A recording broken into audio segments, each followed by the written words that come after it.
Yeah, I mean, I would just add to somebody who might be listening to this and feeling a little cynical about what we're saying is like, look, just from my personal experience growing up poor in the South in a very religious community, lots of people who were, they had the boot of like capitalism, and a lot of them had the boot of racism on their neck constantly, and you're able to escape into spirituality. And I grew up really being frustrated with that viewpoint because what it did was it abstracted the actual conditions of their experience. So like, oh, I'm being abused by my boss, but you know what, I actually have a spiritual righteousness, so it's okay. Even though I'll never achieve any, I'll never be able to break from that in my life. Heaven will be my reward at the end of the day, right? Mm-hmm. And I think that is where religion plays a role in like the capital system.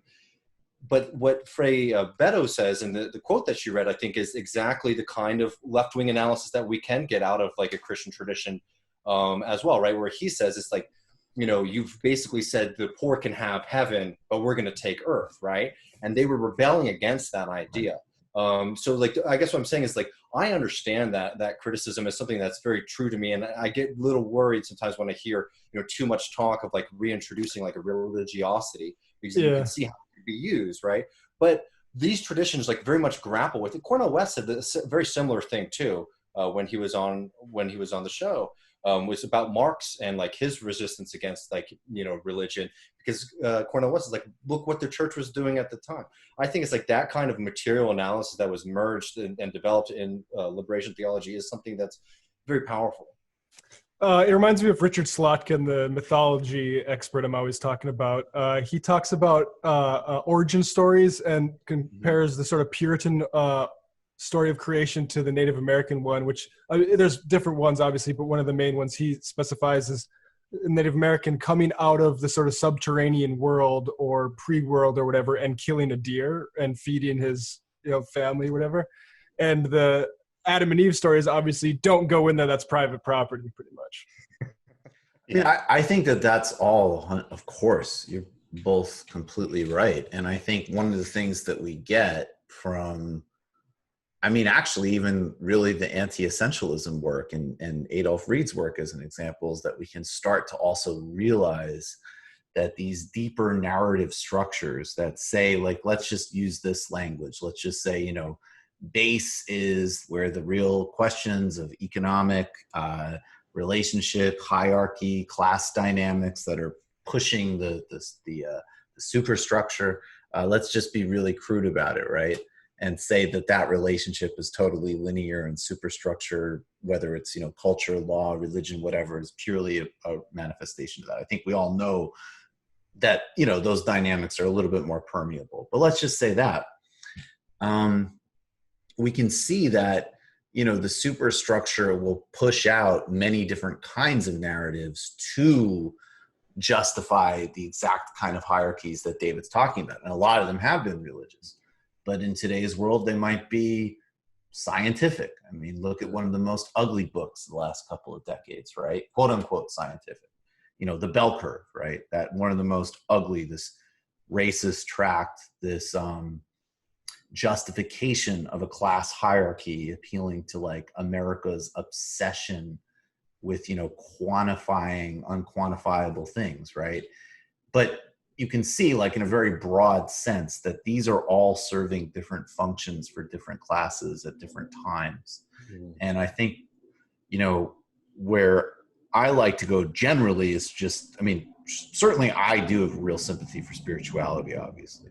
But even beyond that, I think it's very interesting to look at, and Stuart Hall is an influence on this in some ways, is like, where does the population that is getting propagandized, let's say, or getting kind of filtered into a hegemonic project, they don't just accept that. They push back against it. They rework the patterns in their own terms. They fight. Sometimes they absorb it, like in the depressing example you used, but in a lot of other ways, they take it and reassert it on its own, on its own terms. And so, speaking of religion, obviously we can see, innumerable examples where religion has also been used as a vehicle, basically for liberatory politics. So you know, and also the way in which, you know, other paradigms, which we might think superficially are more like innately liberatory, are used to prop up those same capitalist dynamics just as easily. You know, from like the worlds of science or, you know, whatever else. So I think, you know, the core question for all of these things are like, what are they serving and how, and, you know, how they can be used. You know, but of course, I mean, of course, religion has this history as well. There's no doubt about it. I was just saying, like, ideology's everywhere, and like we should be, you know, combating with it on every terrain. Like that's like the Gramscian like lesson. Yes. Is that, you know, if every cultural product from, you know, astrology, you know, to television, you know, everything out there is like there's some form of ideology that's being pushed towards the population through that, and like we shouldn't just cede ground. Are you We're sure not we can't recognizing just? that's what's occurring. Are you sure we can't just deplatform it all? Yeah, let's just deplatform. Maybe it. Astrology, but No, that's like the last thing to go after. That's the only thing. I saw in the comments, and I want to echo, every time the bell curve has been brought up, I always should bring up the classic, The Mismeasure of Man by Stephen Jay Gould. Just Yeah. what a beautiful book. If And you totally falsely maligned. Yeah, if you identify as a leftist and as somebody who cares about science, it's like maybe the first book to read if you haven't yet. Totally. It's a profoundly beautiful and important book. You just watched a Michael Brooks show video. Subscribe to get them all. Why wouldn't you? Don't be foolish. Click subscribe below and become a patron as well. Patreon.com/TMBS. Thanks, everybody.